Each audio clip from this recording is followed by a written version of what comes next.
допустим, посмотреть новости, да, новости в ТикТоке там, и в Инстаграме не передадут. У нас есть свои, как бы, правила, да, правила меняются они, на телевидении, ну вот их меняют. Там личности, например, Парфенов, да, он придумал в свое время новый жанр на медне. Он придумал проходки в стендапах, да, то есть это вот парфеновский. Он начал создавать свой язык, который был свойственен там программе на медне, вот этим итоговым ежедневным программам «Страна и мир», да, то, что там потом Алексей Пивоваров подхватил. Идет развитие внутри профессии, да, вот. Что касается такой вот государственной повестки, да, вот там, допустим, Дмитрий Киселев, как к нему не относись, «Вести недели», он тоже внес новый жанр, то, чего раньше не было. Да, пример — радиоактивный пепел. Когда он говорит, мы можем превратить Америку в радиоактивный пепел. Это по-журналистски? Нет, это не по-журналистски, потому что есть определенные задачи у журналиста, да, есть две стороны, есть объективный взгляд на то, что происходит. Но, говоря, мы коллеги, да, и должны понимать простую вещь. Сейчас идет информационная война во всем мире, да. Как ты к этому не относись, плохо, это хорошо, но это так. И каждый, кто из нас работает в информации, он прекрасно это видит и понимает. Да? Но война — это не значит информационная, что ты, ну вот я свое мнение опять же высказываю, что ты можешь там какие-то использовать слова и термины, оскорбляющие там людей, которые там, к которым ты негативно относишься. Нет. Здесь другие должны быть формы. И вот как раз поиск этих форм и ходов, да, он как раз каждого из нас и отличает. Каждого из нас и отличает. Об одном и том же событии каждый из нас может рассказать по-своему. Каждый из нас видит мир своими глазами. Я не знаю, что еще сказать. Постпродакшена допустим, в том формате, в котором я сейчас работаю, он есть. Он очень здорово помогает. Он создает настроение. Это то, чего лишены новости, и работа в новостях — это высший пилотаж, на мой взгляд. Это та база и та вершина профессии, которую, в общем, надо идти. Можно еще вопрос? Конечно. А когда у вас выезд, например, можете рассказать, как бы по порядку, что вы делаете, когда вы приступаете к тексту, какие у вас мысли бывают, что вы первым делом смотрите, кто-то картинку смотрит, кто-то вдохновляется чем-то другим, вот как вы работаете? Сам только предупрежу, что он сейчас не сюжеты новостные делает, а работает в программе «Русские сенсации». Это часовой формат, это такая... Да, самое такое, поэтому там фристайл у них полный в этом смысле, то есть это не новости. Нет, в определенной степени, наверное. Да, вот когда я работал в новостях, что я делал? Мне, допустим, накануне вечером дают тему. Тогда еще 2003 год, интернета вот дома, допустим, да, у меня не было. Там я сидел, собирал информацию предварительно, да, накануне. Там будет то-то, то-то, то-то. Там какую-то историю, какой-то бэкграунд, что-то про людей, которые этим занимаются. Да? То есть вот предварительная подготовка, она очень здорово тебе помогает. Времени мало, новости, даже гениально написанные, если ты опаздываешь на эфир и на верстку, да, то и место в мусорной корзине. То есть главное правило — вовремя успеть. Там просроченная новость — это никому не нужно. То есть предварительная подготовка. Работа с оператором, вот сразу на месте я говорил, значит, мы снимаем такие планы, да, вот это герой мой, да, вот его сними в локации, да, там проходки с ним, то есть там есть озвученные планы, да, которые необходимо снимать относительно твоего героя, да. Ты выбираешь там, допустим, история, рассказанная через такого-то человека, да. Вот, ты оператору говоришь, значит, вот общий план, он там проходит на сверхобщем плане, там боковой план, да, потом там на среднем плане ты его проводишь монтажно, да, зашел в кадр, вышел, потом проходка перед героем, да, там боковой план ноги, снимаешь. То есть эти вещи с оператором проговариваешь заранее, и там уже на автоматизме он говорит, значит, давайте вы сюда, сюда, сюда, сюда, сюда. Все, у нас герой по картинке есть. И дальше уже там вот снимаешь все это дело, это событие. Тогда были битакамы, камеры и кассеты. Значит, по пути в редакцию, в наушниках, в машине, ты уже отслушиваешь и расшифровываешь в блокноте, набрасываешь текст. Бывает, когда под эфир надиктовываешь шеф-редактору, да, и уже в редакцию ты вбегаешь, у тебя правильный текст распечатанный, в озвучку и на монтаж. И вот те планы, вот почему я говорю, важна работа с оператором. Те планы, которые ты знаешь уже, где стоят и какие именно, да, ты не тратишь времени на монтаже. Потому что каждый материал твой – это твое имя. Это мы должны понимать. У журналиста самое важное – это его имя, репутация. Да, больше ничего у нас нет. Все.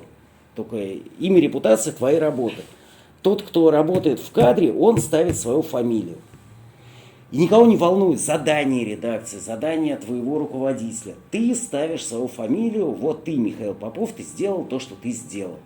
И это останется с тобой всегда. Вот я о чем говорю. Вот это наша ответственность. И это наше искусство, как выполнить задачу, выполнить ее достойно. Поэтому вот мне лично помогает предварительная подготовка. Чего еще, да. А с какими проблемами вам пришлось столкнуться на вашем профессиональном поприще? И какие методы борьбы вы применили? Проблемы, чтобы избавиться что от этих имеется? проблем? Ну, возможно, зажатость перед камерой или еще что-то. Да, да, есть такое дело. Но здесь профессия, я говорю, она должна приносить удовольствие. Вот ты должен просто вот кайфовать от того, что ты делаешь. Когда ты идешь с радиомикрофоном по улице и говоришь текст на забитой людьми улице, да, на тебя смотрят как на дурачка. То есть человек просто вот идет, да, спокойно и говорит текст, глядя перед собой. Люди смотрят, что это такое. Но ты должен вот от этого получать удовольствие. То есть немного актерского мастерства это просто необходимо. Допустим, как у адвоката, да, у него тоже должно быть актерское мастерство. Это часть нашего ремесла. Вот, уметь преодолевать себя надо этому, да, этому надо учиться. Если ты, вот, ну, здесь, конечно же, есть своя специфика, да, вот Чеченская республика, там есть свои особенности, но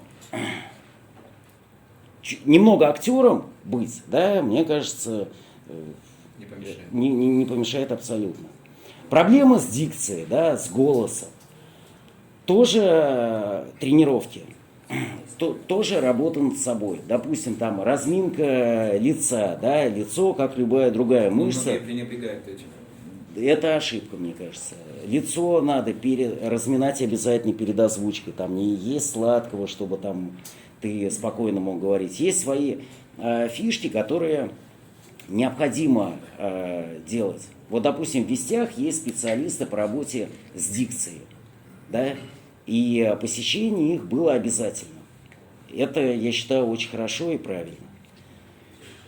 Но это я тут по возможности уже. Вопросы, ребят, вопросы. Можно вопрос? Вот, например, на НТВ бывают более интересные новости, даже если та новость была на Первом канале, на НТВ смотреть более интересно. Как у вас получается так интересно подавать эти новости? Вы поделитесь с нами секретами.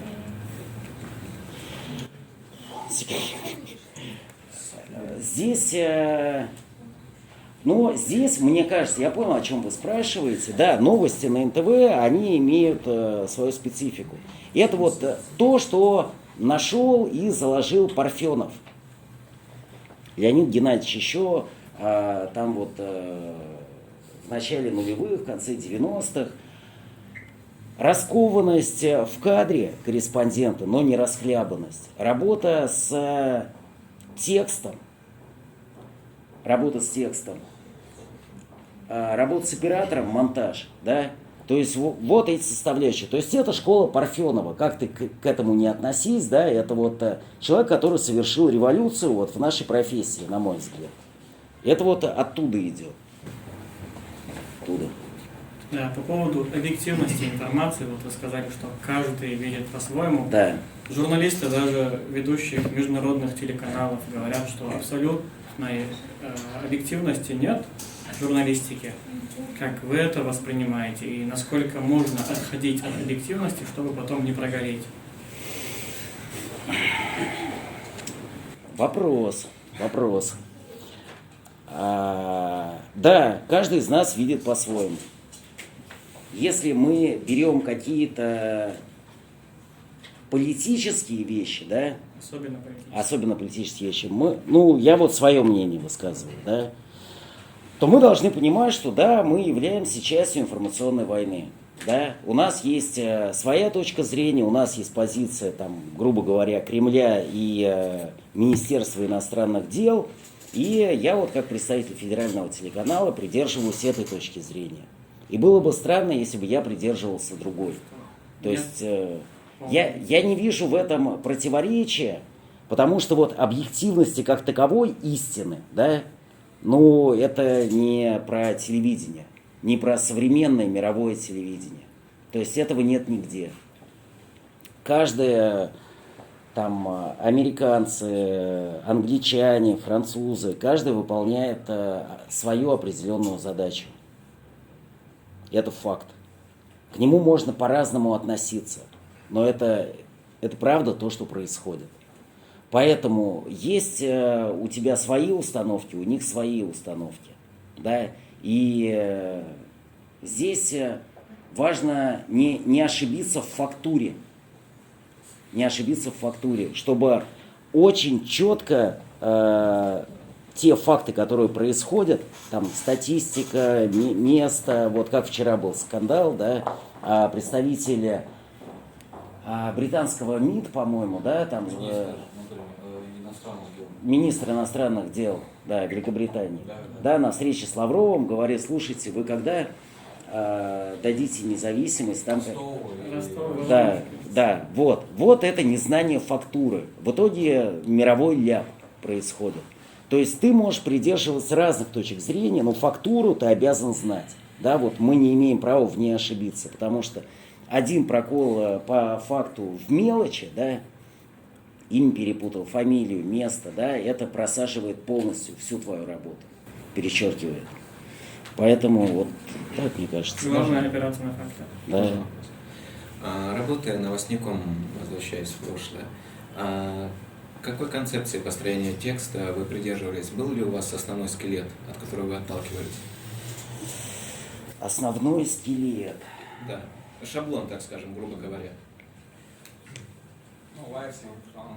Нет, ну вот составляющие, да, они все очевидные. То есть там ничего ты не выдумаешь. Это синхроны, лайфы, закадровый текст, все, тут ничего не делаешь. Вопрос, как подать.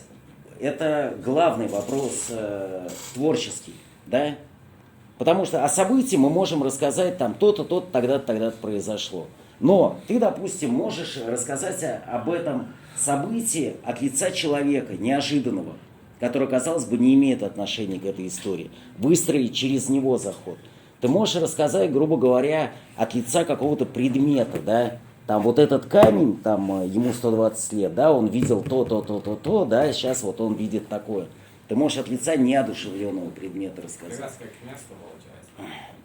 Да, ты ищешь именно свой ход, как зайти на эту тему. И вот это вот чистое творчество, это уже вопрос индивидуальный. И я говорю, вот когда ты занимаешься творчеством, здесь вот весь твой бэкграунд, что у тебя есть, по знаниям, образованию, вот именно в эти моменты оно из тебя и идет, выплескивается. То есть ты можешь прочитать 20 книг, которые не имеют вообще никакого отношения к делу, но какой-то нужный образ, да, он выстреливает, и какая-то нужная аналогия, параллель, которая дополняет твою информацию. Это украшает, это становится более понятно зрителю. Вот поэтому я призываю, конечно, читать и смотреть. Вот, да, начитанность, насмотренность, мне кажется, важна.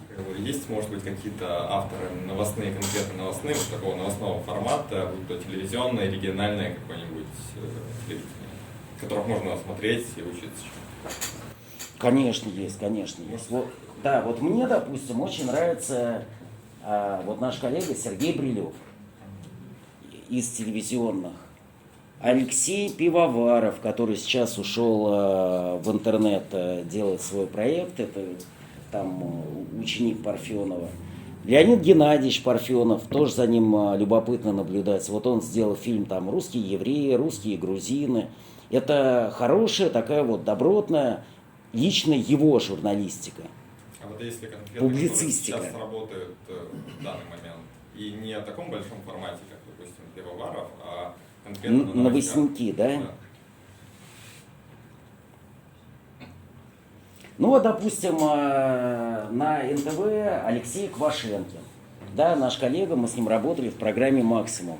То есть у него тоже вот свое видение на какие-то вещи, которые происходят, он пытается найти свою форму всегда.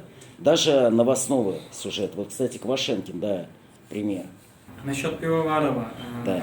вы, может быть, лучше знакомы с ситуацией. Он больше оппозиционный человек или системный? Просто смотрю его комментарии, читаю, кто-то обвиняет в том, что он пропагандирует систему, кто-то, наоборот, считает его свободным журналистом. Свободным от кого? И от чего? Телевидение, мы понимаем, да, это очень дорогой процесс, да, финансовый, он дорогой процесс. Ты, может быть, блогером, сам себя на мобильный телефон снять и выложить это, да, но абсолютно независимых людей нет, да, то телевидение, которое было в 90-е годы, которое считается независимым было, да, оно принадлежало Борису Абрамовичу Березовскому, Первый канал, и господину Гусинскому, НТВ, да, то есть это были их проекты, которые они финансировали из своего кармана, да, для чего они это делали? Не только для того, чтобы зарабатывать на рекламе, но и для того, чтобы решать свои политические интересы, да, поэтому ребята того времени, они были суперпрофессиональны. Вот, допустим, старая школа НТВ, да, это, ну, свое мнение говорю. Это были лучшие в профессии. Но они всегда выполняли задачу, которая перед ними стоит. Да, талантливо, ярко, хорошо, но свою задачу. Знаешь, Пивоваров, да, и можно сказать, что он оппозиционный человек. Там вот он же был на RTVI, это считается канал Гусинского, ну, финансируется до сих пор его. Да, он оппозиционный, но когда возник вопрос с разливом нефти, нефтяной компании, которая принадлежит Потанину, да, он встал почему-то на сторону Потанина. И сказал, что, в общем, никакой экологической катастрофы нет, и удалось эту проблему решить. То есть здесь он уже не как журналист себя ведет, да, а как большой медиа-менеджер. Да, это часть его личной политики, которую он делает. Поэтому глобально, да, он оппозиционный считается, но когда вопрос заходит о его личных интересах, скажем так, да, он здесь дипломатично ведет себя. Вы ранее говорили о литературе, что необходимо много читать. А вы могли бы посоветовать именно литературу касаемо журналистики? Потому что я часто захожу в книжный магазин, там один раз я купил Максимова. Ну, неплохая книга, он неплохо объясняет, да, там, как себя вести. Ну вот книг именно по журналистике я не знаю. Я тоже. У нас вот был, допустим, профессор, который за всю свою жизнь не написал ни одной заметки, да, но он написал 6 книг. Да, о том, как надо брать интервью, как там строить информационные сюжеты. То есть понять это было невозможно, это можно было просто выучить, да, чтобы получить зачет. Я не знаю, как этому можно научиться. Этому можно, мне кажется, научиться только в поле. Только в поле, только вот сообщение, ну, смотря то, что делают коллеги, еще раз, и в России, и там в Америке, и в Европе. Только это, только через себя, только вот работа. Теории здесь не может быть никакой. Но в любом случае практика ни в какое сравнение не идет с теорией. Конечно, практика это 90 там, с лишним процентов успеха. Ну, да. А у вас бывало желание работать за рубежом? Где? За рубежом. За рубежом? Нет. Кратко и доходчиво. Да. Ну, потому что во-первых, таких предложений не было. Во-вторых, то, что я делаю здесь, в общем-то, приносит радость и удовольствие некоторое. Конечно, там деньги в Америке и в Европе там, абсолютно другие, но там, в общем, и делать надо другие немножко вещи, которые мне бы вот было неприятно, к примеру, делать. Например? А? Например? Ну, что, это не секрет, там, допустим... Пропагандировать да, нездоровое общество. Здесь, ну, делать серию, да, к примеру, материалов о том, какая Россия диктаторская страна, да, о том, как здесь мучают, убивают оппозиционеров, о том, ну, вот искать всякую чернуху, да, что там в Европе, на Западе востребовано, да, самая чернуха, там, политическая, социальная, человеческая, находи эту грязь, накапывай, делай ее талантливой, тебе за это будут платить, да, но здесь выбор каждого из нас, вот я же говорю, мы каждый ставим свою фамилию под этим сюжетом. Кто-то считает, что ему это нормально, да, и это его выбор, да, у нас же никто не заставляет ничем заниматься, да, свободные люди, хотим делаем, хотим не делаем, но здесь вот от каждого из нас зависит. Зачем ты приходишь в эту профессию? Для чего? Вот что мы хотим сделать людям, почему именно мы это должны делать?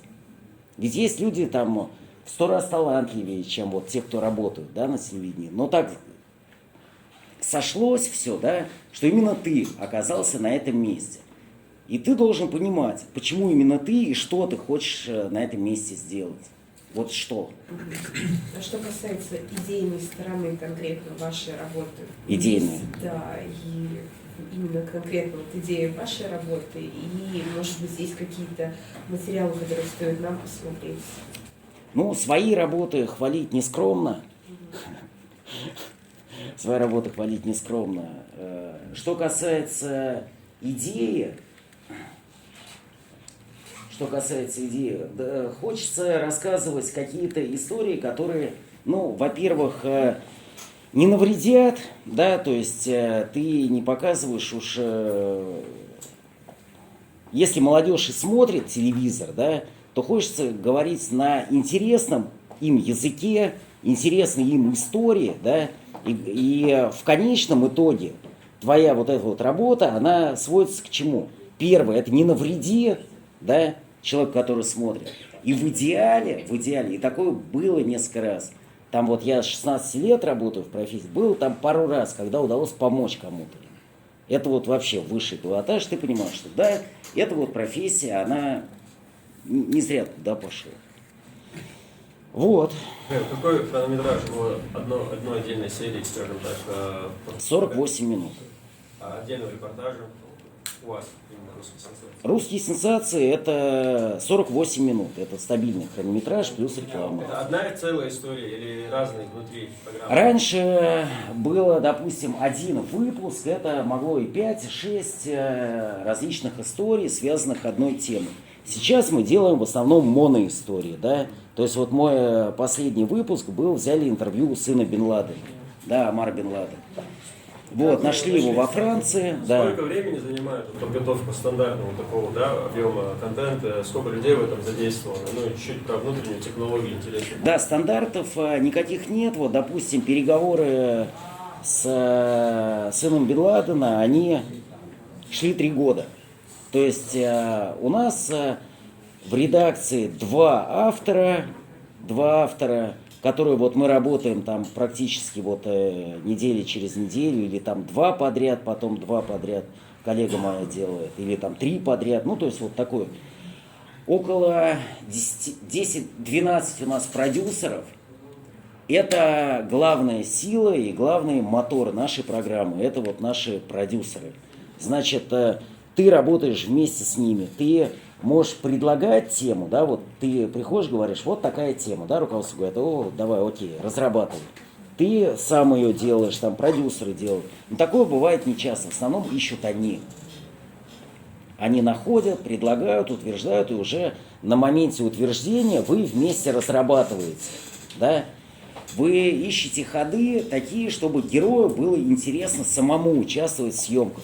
Не только сам факт его появления, да, но здесь мы должны понять его психологию каждого героя, чтобы он раскрылся, не сказал формальные какие-то вещи, которые он может сказать любому другому, да, а наша задача, да, его раскрыть так, как это не удавалось никому. Для этого ты должен, как говорится, влезть ему в голову. Для этого ты должен знать, что ему интересно, а на чем его можно зацепить внутренне. И тогда он у тебя раскрывается. Значит, еще раз, программа продюсерская. 12 человек работают, ищут. Учитывая жесткий график корреспондентов, нас называют авторы, то 80% съемок проводят тоже продюсеры. Но перед выездом мы с ними проговариваем, как мы хотим снять героя. Делаем раскадровку, вот буквально раскадровку. Приглашаем оператора перед выездом на съемку. Мы ему говорим, значит, вот, это обязательно. Он уже думает, какой свет взять, какую технику взять.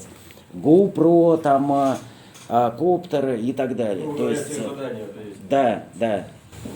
А была ли ваша деятельность сопряжена хоть с каким-либо риском? И как часто? Может, в каком-нибудь из ваших выпусков, там, я не знаю, криминального авторитета? Вот с криминальными авторитетами. Нет, с криминальными авторитетами. Вот я снимала Леонида Федоровича Белунова, он Леня Макинтош.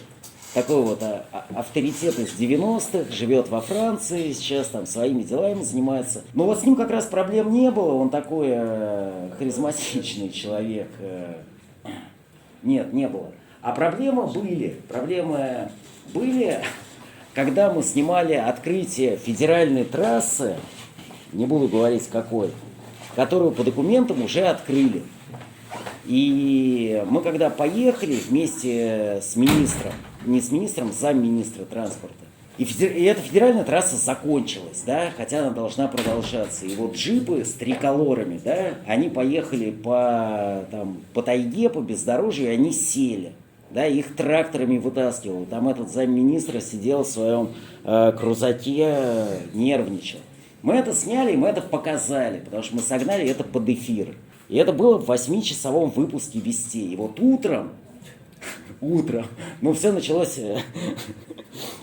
с момента, когда идет этот материал в эфире, значит, уже в номер стучится замминистра. Вот, я говорю, нет, мы не откроем. Да, я звоню в Москву.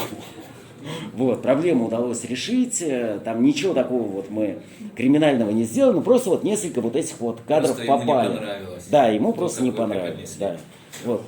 Еще вопрос будет особенный, это касается и нас, региональных журналистов, средства от замыленности взгляда, скажем так, от стереотипности мышления к подходу и что-то поменять. Как бороться с этим, потому что все заново начинается, одни и те же события периодически, скажем так, строго следуют календарным дням. Поэтому что поможет от замыленности взгляда на привычные вещи? Ну, здесь только ответ на вопрос, зачем ты занимаешься этим делом. Если просто за зарплату и чтобы чем-то заняться, да, ну, тут тяжело будет. Да, если ты хочешь стать с позиции там, корреспондента в позицию шеф-редактора, в позицию ведущего, там, делать свою карьеру, то здесь необходим просто профессиональный рост. Да? И что может заставить тебя, вот если исходить из эгоистичных соображений, да, то чем выше чем более профессиональным мы становимся, тем выше наша цена на медиарынке, да? Потому что Россия большая, профессионалы нужны везде, в любой редакции, в любом регионе. И Москва ищет, и все ищут, нужны профессионалы везде, да? Это мотивация, это вот, эгоистичная мотивация, да? Вторая мотивация, ваши репортажи, они освещают работу огромного количества людей. То есть мы должны понимать, что люди делают что-то, да, а мы об этом просто рассказываем. Это разница огромная. Люди что-то делают, а мы просто приезжаем и об этом рассказываем. И нам еще неохота об этом рассказывать. Зачем мы вообще тогда пришли в эту профессию? Если нам даже рассказывать об этом неохота.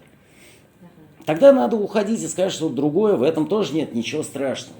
Потому что здесь эта профессия, она требуется постоянного общения с людьми. Да, то есть у вас вообще республика маленькая, все друг друга знают. И ты сделал один репортаж, он там продолжается. Это постоянное общение. То есть, если ты изначально тебе это неохота делать, и ты себя мучаешь, заставляешь, то лучше уйти. Ну вот, мне кажется. А были ли у вас, так скажем, отступники? Ну, то есть, вот вы уже подготовили сюжет, и вдруг звонит человек и говорит, все, я передумал, я не хочу, чтобы Бывает, я да, был в бывает. кадре или что-то еще Да. с этим связано. Бывает еще хуже. Бывает так, что ты работаешь, допустим, там 2-3 недели снимаешь героя, да, уже смонтированный фильм у тебя лежит, да, уже идут анонсы по телеканалу, и этот герой снимает твой материал с эфира. То есть огромное количество людей работает над этим выпуском, да, потрачены деньги, время. Вот, допустим, Жириновский. Он сам согласился, сам участвовал, там, мы его возили в Израиль на могилу к отца, там, много чего интересного сделали. И он покатался в Мец.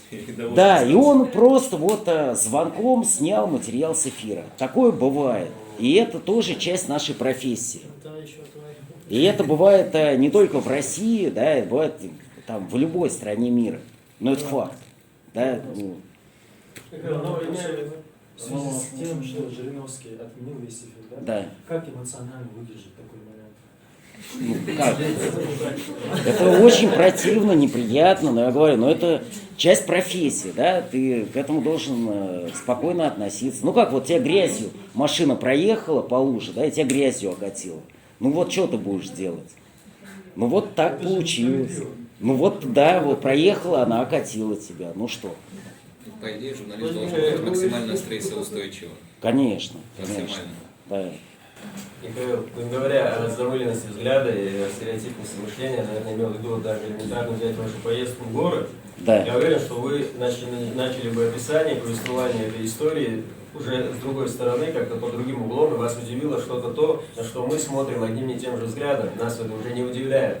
Может быть, региональному корреспонденту какому-то, когда уже все совсем, стоит поменять немного картинку. И вот такой совет я предлагал дать, например, людям, которые все время находятся в одном и том же, на одной и той же локации. Ну, поменять просто картинку, поехать там в другой регион, узнать их культуру, посмотреть, чем они живут. И вот, Конечно, это очень обогащает, развивает. Артур, я не знаю, вы сюда выходите, мы все там на одном уровне, и мы общаемся друг с другом как с как коллеги, да, поэтому ты... Да. Артур сказал, что вы были в горах, да? Да. А как вы, что бы вы рассказали? Как что вы больше начали? всего удивило, например. Как бы вы Он-то начали? знаком, он дело в том, что он-то знаком с Чешской Республикой, причем очень хорошо, давно не был, по-моему, последний раз здесь. Да. Вот, и как бы, что больше всего удивило или впечатлило в горах, скажем так? Удивило, впечатлило. Ну, во-первых, да, я приехал сюда на 3 дня. Для чего? Для того, чтобы сменить обстановку, полностью зарядиться энергией, да, там, пообщаться с друзьями. И в итоге мы притащили вас на телевидение. Ну, для меня очень интересно, приятно с вами поговорить, пообщаться.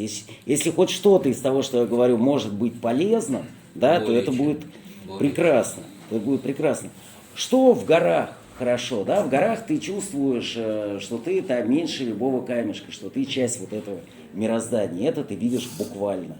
Когда облака внизу, да, это красота, это вечные вещи. За вдохновением на Кавказ ездили все люди, все классики русской литературы. И, кстати, вот по одной из версий, Толстой в свое последнее путешествие из Ясной Поляны, он собирался именно на Кавказ. Доводилось ли вам составлять какой-нибудь сюжет по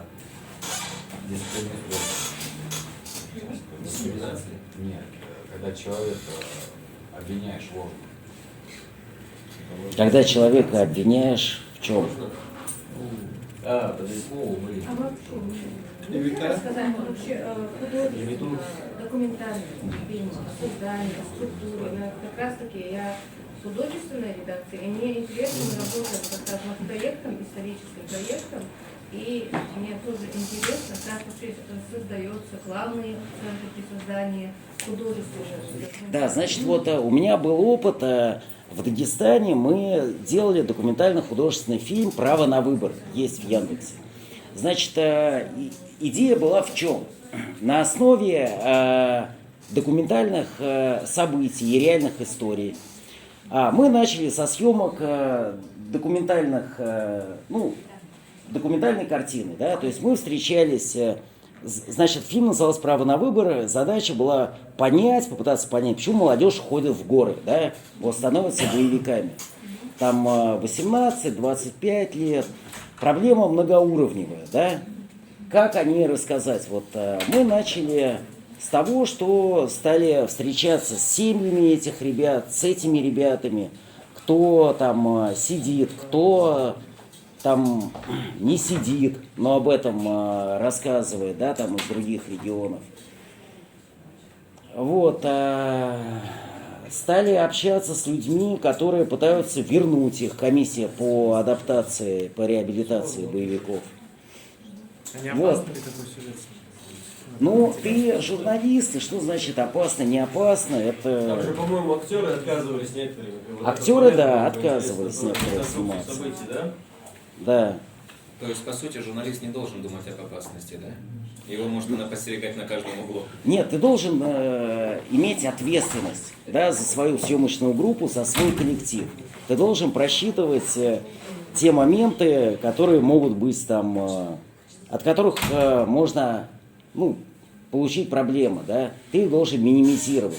Но когда ты берешь тему боевиков, допустим, да, ты должен быть готов к тому, что проблемы могут возникнуть. И от этого ты никуда не денешься. К этому надо спокойно относиться и просто работать. Да? И если тебе задают вопросы, то ты всегда на них должен иметь ответ. Да? Любой человек тебя спрашивает, что ты делаешь, для чего. Мы знали ответы на эти вопросы. Поэтому в этом смысле нам было работать легко. Значит, вот отвечая на ваш вопрос, делали документальные истории. Значит, непосредственно вот эти ребята задержанные, те, кто еще на свободе, их семьи. У нас получалась история 3 парней. Да? И документальную часть мы дополняли художественной линией. Постановками, да. Вот, то есть у нас художественную линию дополняли и продолжали документальные съемки. То есть это, по сути, была реконструкция, но с актерами, там, с отдельной линией. И в итоге это вот новый формат был, который мы искали в процессе как бы работы. И у нас получился не документально-художественный проект, а основная линия была художественная, да, которую дополняли вот эти вот документальные истории. И это вот придавало достоверность. То есть это был первый опыт, там будет время, посмотрите, там удачный, неудачный, это другой вопрос. Но это, по крайней мере, то, что мы считали нужно и может хотя бы одного парня остановить. Структура это вообще это художественный документального фильма в этом как раз таки проекте. Да. Вы можете посмотреть. Конечно, да, в Яндексе вбиваете там право на выбор. Вот мы, как люди местные, привыкли ко всему, что происходит в республике. А вот вы, когда приехали, может быть, несколько дней гуляли, по-любому у вас какая-то идея была, может быть, вот про это можно снять в Чечне, были ли у вас такие? Ну вот сегодня утром, когда я Facebook листал, я, допустим, увидел, что древнеримский меч, он полностью по размерам, по длине, ширине идентичен боевому кавказскому кинжалу. Да, там И появилась версия, что вот этот древнеримский меч сюда на Кавказ пришел, только разная форма ручек у них и гарды. Да? Но это вот то, что я сегодня в Фейсбуке увидел, просто новости археологии, там подписан на группу. Да много чего есть интересного. С 2003 года тем более есть сравнение. Да, город вообще изменился, республика изменилась. То есть то, что мы видели, здесь был Сталинград. Ну вот действительно, там дышать трудно было от пыли, которая здесь стояла над городом. Сейчас все другое.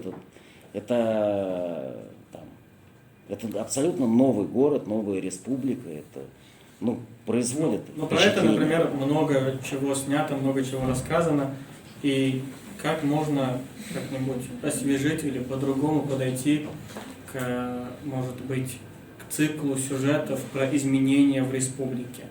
Подумать надо. И у меня нет таких вот готовых ответов. В этом и есть задача там и журналисты, и продюсеры, и коллектива.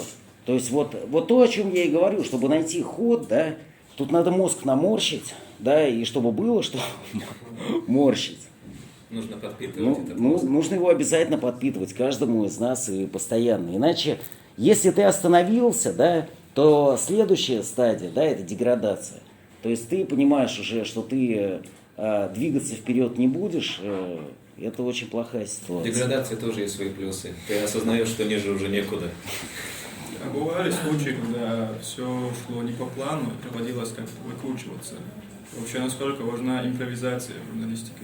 Импровизация обязательно, потому что у тебя есть определенная там подготовка к репортажу, да, картина, которую ты примерно планируешь увидеть, да, и очень часто это не совпадает с тем, что ты видишь, и, естественно, да, поэтому ты вот должен быть готов к этой работе, да, ты должен примерно понимать, что какую-то предварительную информацию, да, об этом месте, об этой направлении задачи, да, то есть ты понимаешь, о чем идет речь, да, но ты должен вот на месте ориентироваться.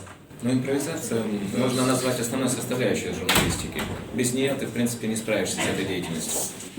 Должна быть живая реакция у журналиста, да, потому что вот что такое, почему мы древнейшая, вторая древнейшая профессия, да, новость – это то, что необходимо человеку. У меня схожий с исламом вопрос. У вас бывали какие-то патовые ситуации, когда прям все горело, и сроки тоже поджимали, и нужно было как-то выкручиваться? И как вы справлялись именно вот в таких ситуациях? Технически или психологически? И технически, и психологически. Нет, больше психологически, конечно. А психологически очень просто, у тебя нет варианта не успеть, да, потому что это, задача главная, да. Новость должна быть рассказана вовремя. Если она не вовремя рассказана, это не новость, это мусор, это барахло. Поэтому вот что очень важно, работа в коллективе. Все зависит от всех. Когда ты стоишь в пробке, и ты должен успеть на эфир, вот в новостях, да, ты говоришь водителю: родной, ты делай, что хочешь, ты езжай, как хочешь.